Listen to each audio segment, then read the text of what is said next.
공사장에서 발생하는 소음과 먼지로 고통을 호소하는 민원이 제주에서만 해마다 2,000건을 넘는다는 사실 알고 계십니까? 이럴 때 제주도가 나서 분쟁을 조정할 수 있는 환경분쟁조정위원회라는 제도가 있는데요. 최근 5년간 이 제도를 통해 처리된 분쟁 사안은 단 한 건에 불과합니다. 안서영 기자입니다. 제주 시내 한 아파트에 사는 김혜경 씨. 바로 앞 아파트 신축 공사 현장에서 밤낮 없이 들려오는 소음과 날림 먼지에 2년 가까이 맘 편히 창문을 열지 못하고 있다고 호소합니다. 이 기간 소음에 시달릴 때마다 제주시에 신고했지만 실제 행정 조치된 건 3차례뿐. 시공업체에 과태료 380만 원을 부과한 게 전부입니다.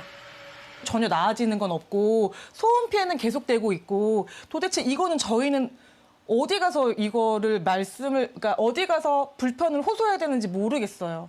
지금 당하고만 있잖아요, 저희.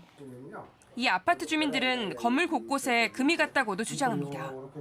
공사를 진행하면서 이제 그 집안에 이제 그 금 가는 부분이 좀 생겼습니다. 이제 화장실 부분이나 베란다 부분에 금이 가는 일이 생겼어요. 참다 못한 주민들은 시공사 측에 세대별 피해 보상을 요구하고 있지만 해결의 기미는 보이지 않고 있습니다.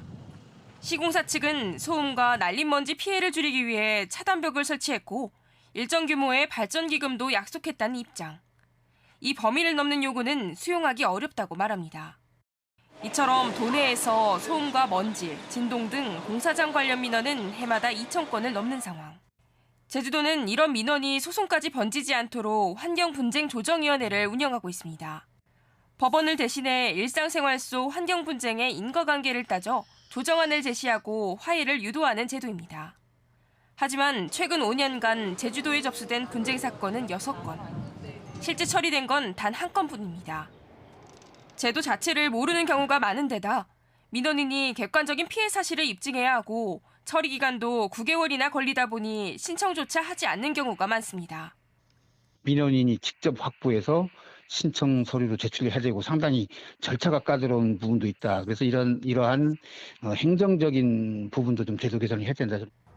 날로 늘고 있는 환경 분쟁에 따른 사회적 갈등 해결을 위해 보다 적극적인 행정이 요구되고 있습니다. KBS 뉴스 안서영입니다.